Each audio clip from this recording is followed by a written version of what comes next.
This show is to equip you with real-world tactics that improve your leadership skills, build your wealth, and cause you to leave a multi-generational impact on your world.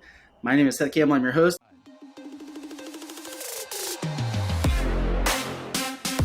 Welcome back to the first installment of my Founders series. This is part 2 of my interview with Millionaire founder, Alissa Gamble. So in your mindset back then, so let's go, 2 to 4, 4 to 8, are you thinking like, hey, I'm taking this thing to a couple $1 million a year? Or are you already like, wow, this is way bigger than I imagined? Like what's your vision back then? Yeah, I mean, I think we were just trying to get to 100 units. Back then, that was a lot, and not a lot of people in my market center did that. And so it was just, let's get there. I remember looking at when we did about 60 and thought, I started getting noticed by also the leadership. And people started asking me, what are you doing? You're really kind of rocking it. And I honestly couldn't even tell them. I just had put my head down. And again, I had talent next to me who was taking everything I was giving her and producing other business. And then it just started producing opportunities and started snowballing. And before I knew it, then we needed more help.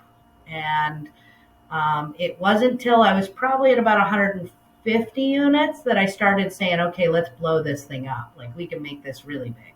So I was still kind of like, I still felt a little bit like I was a faker. Like, I don't know what I'm doing. I'm just throwing it together day by day.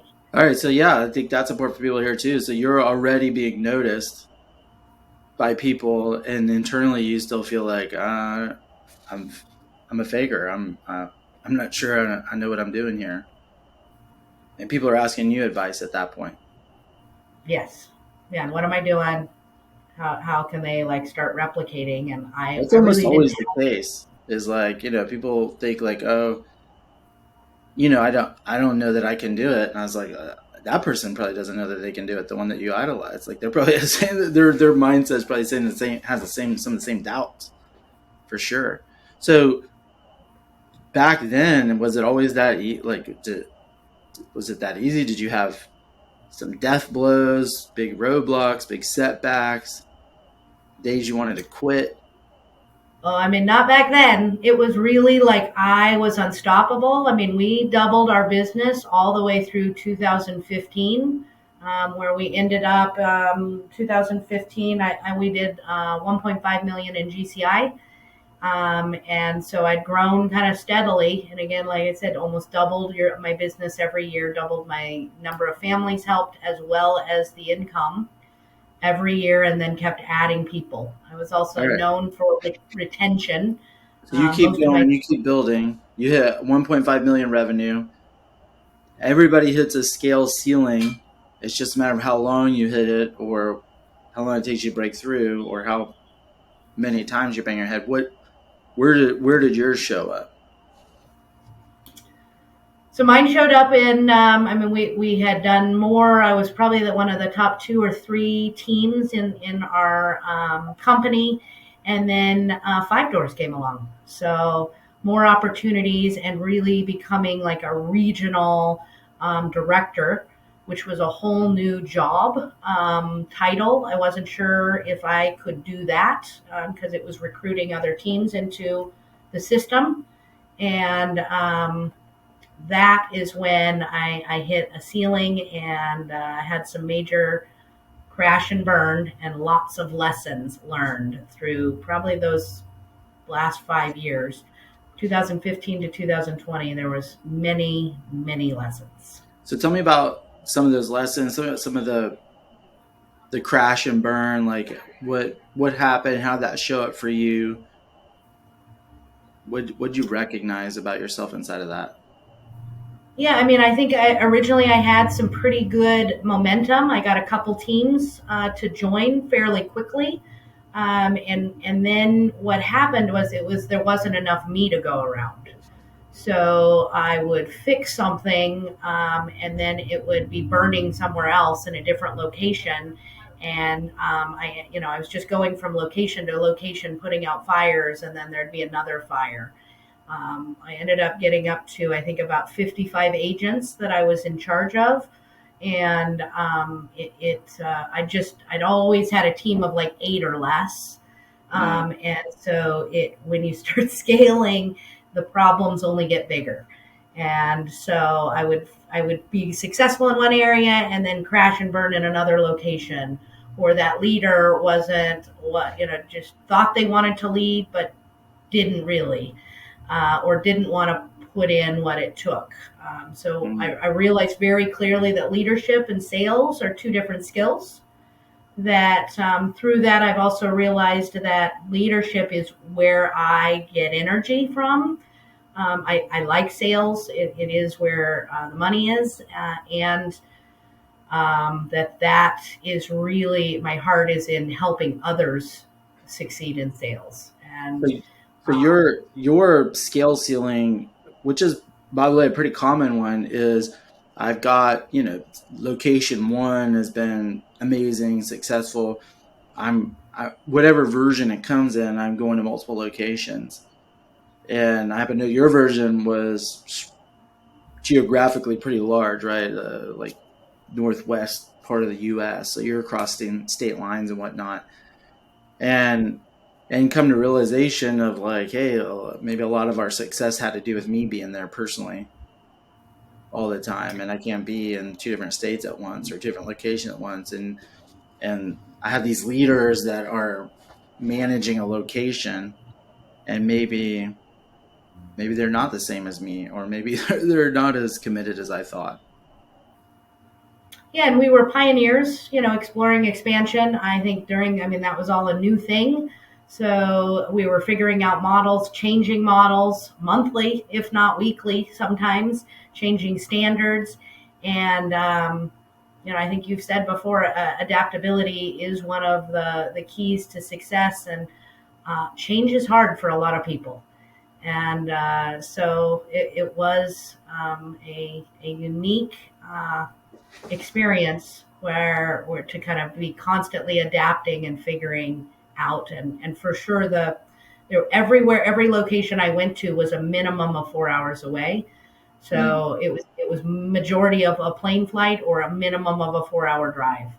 And Yeah, so, and that's Zoom not easy. wasn't even a huge deal back then. So it was a lot of phone calls, um, um, and again, we hired, I think, some inexperienced leaders, and so there was a learning curve there of what leading is versus selling a bunch of homes. Yeah.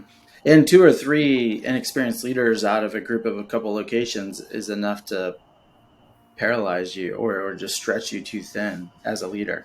It's like a lot of the things we talk about on the shows, are things like that. Or, it's different leading 8 people than it would be 8 locations or 8 leaders. You're still leading 8 people, but them spread out and being in charge and you having a distance.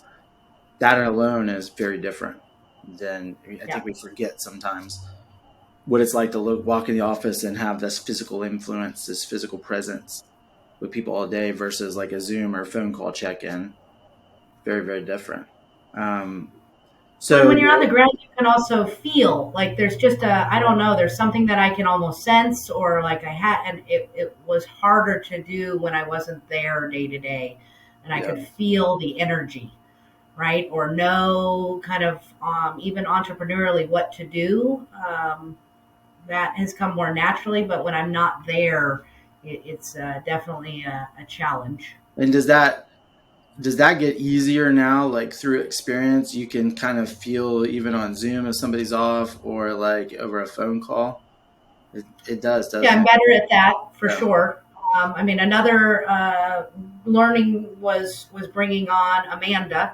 So I had quite a bit of savings back then, and that was, I hired Amanda, who was a highly experienced leader, and she had a big background, so she was a handful, as was. And then we were all new and exploring, so trying to lead her, who was leading the team, was also a really good experience that I think I wouldn't take that back, because I learned a great deal. in leading somebody who has already had a success Yeah. in their career before and done a lot of things. Yeah, and you inserted this person in between you and some of the other locations. So you went from like, even if you weren't, you were at the core of the business every day physically, to like pretty distant at some level from where the business transacted, right? Which can be difficult, right? So you're leading leaders now instead of just Yeah, I leading people. replaced Yeah, and I replaced myself in my location. So that was and I did that very quickly. Again, that was a learning experience. It is, I don't want to say impossible, but very difficult to replace yourself in a short time span.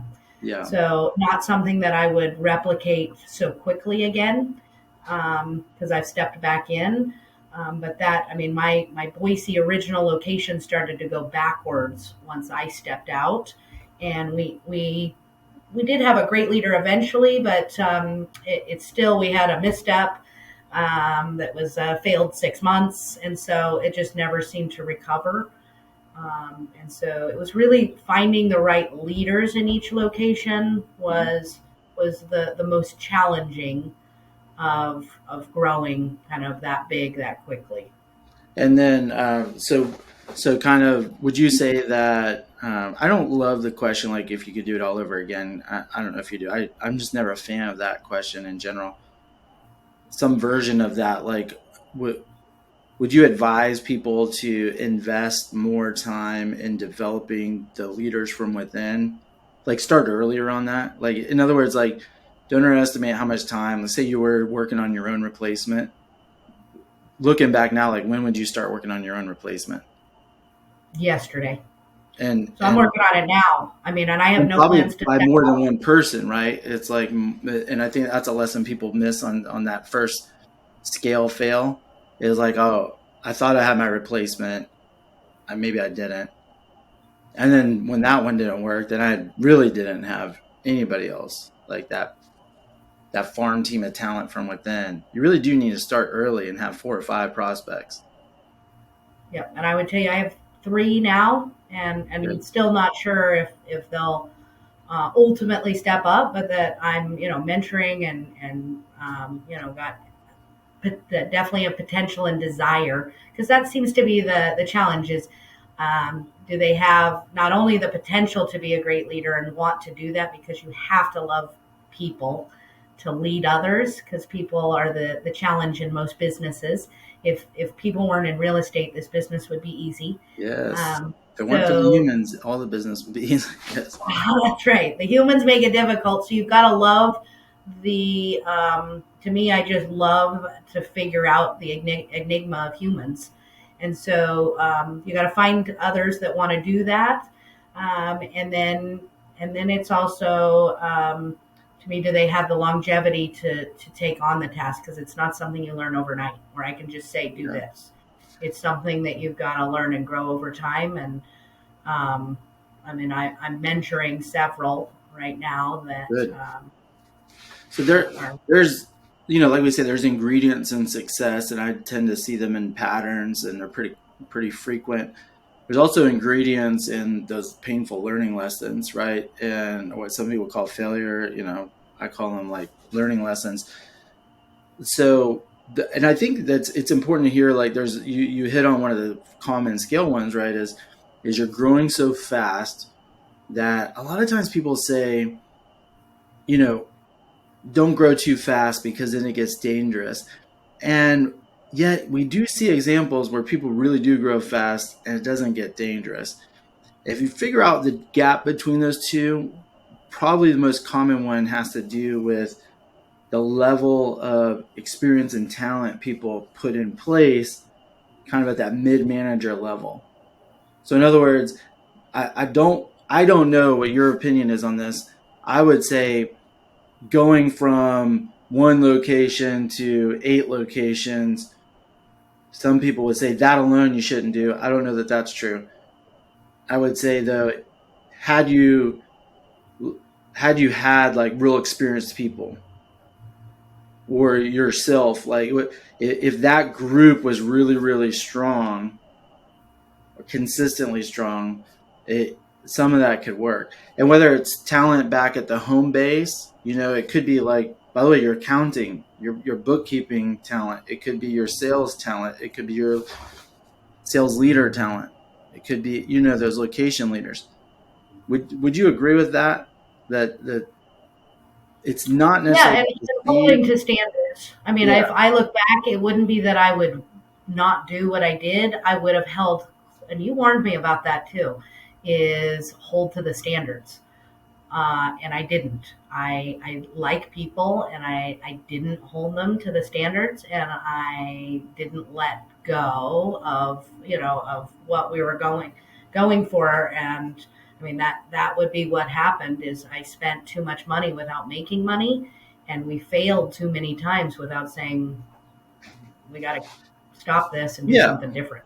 It's almost like it's a little bit of a bet, right? And you can bet on a higher risk person who's at entry level in front of you, and if they don't cut it, it's not going to kill you. You can't really do that at multiple locations as a leader, or even that first hire, that critical first hire that you had. That it's just like you can't really bet those wrong and still scale. Those ones you got to get right. Entry level, you can bet right in front of you. You can bet leader there, leader there, leader there. 4 leaders, maybe 1 out of 4 you can take a risk on. 2 out of 4, you're in trouble. Right. 4 out of 4, you're really in trouble. So and it's tough when you love people, right? You become their cheerleader. Sometimes you like they have it, they say all the right things, they have the potential, but if you put potential, potential, potential, you're probably in trouble. It's House of Cards. So now you go through all that, you clean it up, you refocus, you dive back into location one, you take back the reins of the CEO's hat, so to speak, the day to day running the business, start installing your talent again, your structure with your new learning lessons, and you build what? Tell me about that. Like, does it now get smoother because you're bigger now? You're actually doing more with a smaller group than you were with the larger group because you just have tons of talent there. Yeah, I was going to say I wrote down some numbers here. Like as a region in 2016, we did 1.8 million dollars in volume, but in 2015 I did 1.5 with one team, and then we grew to 1.8. But my original Boise team fell back to 1.2. Mm. So I lost a lot of players in 2016. So a lot of my producers, again, I left. So I think a lot of the vision, I didn't come back and keep telling it. And so they all kind of went away and they fell out of misalignment. Mm-hmm. They didn't see where I was going. They saw it benefiting me, but not them. And so I failed in telling the vision and how this move would be beneficial for them. And then that's kind of what it continued to. We just struggled. We grew a little bit, but we struggled. And in 2019, my team was still doing about the same, 1.2 million in volume. In fact, in 2018, it dropped to a million. We Mm. got it back up to 1.2, and then I came back in. We restructured 5 doors, and I became support one of my several of the locations closed. I support one of them, but really don't have any official role. And then came back into Boise as the CEO and and cleaned house. I think we had about 20 agents at that time, but none of them were really producing at a high level. And so, and what I realized in getting out of production and out of the team, that a lot of the standards that I had created to build the team up had gone away. Mm. That I was like, what happened to that? And they were like, I don't know, we just stopped doing it because we didn't see the point. Wow. But again, nobody asked me, and there was points, they just didn't see the big picture. Yeah. And so they needed somebody to come in and give vision again. And we've been rebuilding since then, and have steadily kind of rebuilt so that, I mean, this year we're on track to do more than we did with 55 agents with 12, That's amazing. with 55. Congratulations. I mean, that's a great story in focus, building talent around you, And the lesson, I think that's the lesson, right? Is it's not it's not about going too wide too fast, and that's probably that hurt you. But going too wide too fast without the right kind of talent is Yeah. deadly. Is deadly. So it's awesome to hear that you're doing the kind of volume revenue that you're doing now, and you're building a bench of talent right around you. Maybe those could be people that lead other pieces for you too. Well, and the difference also is back 2015 was our biggest year, and I did about half of the production when we did that big Like year. personally, your sale. Personally, I was the listing agent, and everybody else was buyer's agent and referred me the listings, but I did all the listings.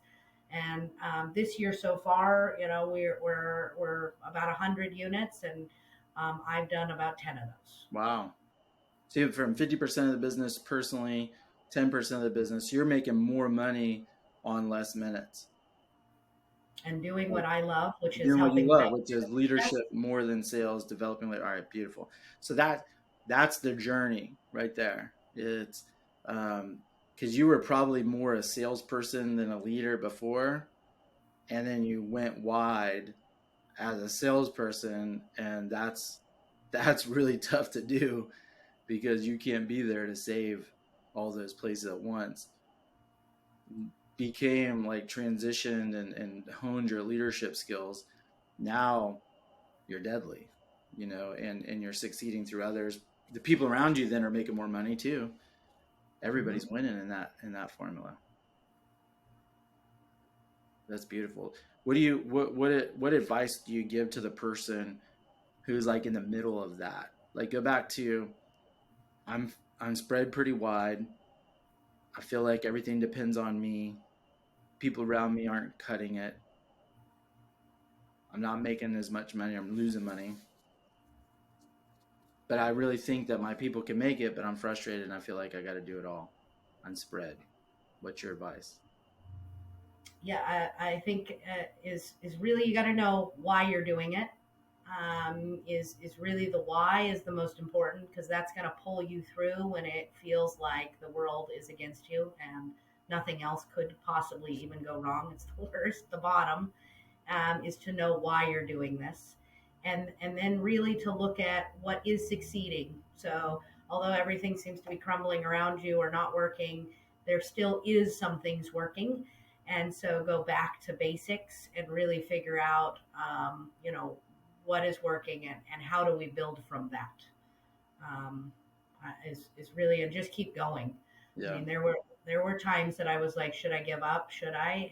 And uh, I just kept going. I picked my face up from the asphalts and dusted off the rocks and said, we're going to figure this out one way or another. I know that I can make money doing this. I've just got to figure out the how. And so let's tweak it a little bit and figure out how. it's beautiful. Yeah, your persistence is incredible, and that other ingredient, you've done a great job of having like wise people around you too. I think people, the only thing harder than struggling is struggling in isolation. So anybody that's listening that's in isolation, like And you're right. I mean, so that is probably something that I've always have sought out people smarter than me. And I mean, I still will call Erica Hill and say, we need to do yeah, lunch. I need to yeah. bounce some You're things. you're I watch you like you're jumping on planes. You're going to meet people. You're a constant learner and wisdom seeker, constant. And so it's get over any ego anybody has. I mean, it's like none of us succeed alone. What this is awesome, and I know I want to respect your time. Let's jump to the fire round, the final fire round. Okay. All right. So I'm gonna hit you with 5 questions that we'll ask every founder over and over again. What number one? What book is most responsible for shaping your early leadership journey? There's two books. Can I say two? Sure. Okay. So Rich Dad Poor Dad All right. was the one that just really started. That one I actually my aunt said you should read this book, And it kind of gave me the difference in the business mindset versus go to college, get your degree, get a job. So that one really started my business mindset. And then the 4 agreements is something that came a little bit later, but really helped me get through a lot of the human things that happen, right? Like just don't take things personally. It's never about you, right? Always do your best, and your best isn't the same every day. So speak with integrity and never make assumptions. So I'm constantly reminding myself, even to this day, of those things because of my constant interaction with humans. Yeah, And they two are, great books. Yeah. That one, especially for those of us that are more information based and highly driven. oh, yeah, there's not too much. It's real cut and dry. Here it is. Here's your Yes. bullet points. 4 agreements will mess with your head. All right, love it. Number two, when you hit the wall of defeat, how do you personally reset? I think it's good to get away for a few days and just literally reset. Step away, have some time to process and get perspective, and come back with fresh. So I have my getaway is Garden Valley in my area. I've got a cabin up there. It's nature, whether it's going for a hike. I just get away from things so that I can process and get back to my core. Love that. Love that. All right. You see, what people need to know is like you still hit the wall, right? You just have figured out your reset. Okay, this is a fun one. Rank these in order of importance in breaking through the $1 million ceiling as a founder. Who, Okay. what, when, where, why, how. Yes. So why is for sure the most important. If you don't know why you're doing it, it just won't pull you through when it gets tough because there is nothing that is worthwhile that's going to just come easy in my opinion. So you're going to have some rough times. Otherwise, everybody would do it. So the why is by far the most critical. Start with your why. I think there's a book by that. There is. Um, who, like we talked about, the who is critical to me, is who you're in business with matters. And nobody succeeds alone. So you've got to bring along who's and ones that align with you and your mission. Um, and then I think kind of the rest are really kind of fall in line. It's the what, the when, the where, kind of lead to the how. And so to me, the most critical are those first two, the why and the who. Perfect. All right. Question four. What's your biggest need right now, or what keeps you up at night? I mean, looking at talent is really. I mean, my biggest thing is who else can help with this journey and take us further, farther, faster. But what keeps me up at night is really empowering others to think like a leader and to think long term. We are so conditioned in this day and age for instant gratification. And so teaching others to see that what you do today will affect you not just 90 days, but a year, 3 years, 5 years is really the constant thing is on my mind is how do I get people to shift their thinking from short term to long term. Love it. All right. Last question. Thank you so much for being with us, founder number one, Alissa Gamble. How do people get in touch with you or learn more about you? Yeah, you can get a hold of me by emailing me at Alissa at 5doors.com, and that's FIVE, doors with an S.com. You can text me. I love text messages at 208-283-2996. Or you can find me on any of the social media channels, Alissa Miniger Gamble. All right. You gave your cell phone out. I did. Hopefully nobody will stalk me. And I love Great. text messages, and that's really the easiest way to get a hold of me.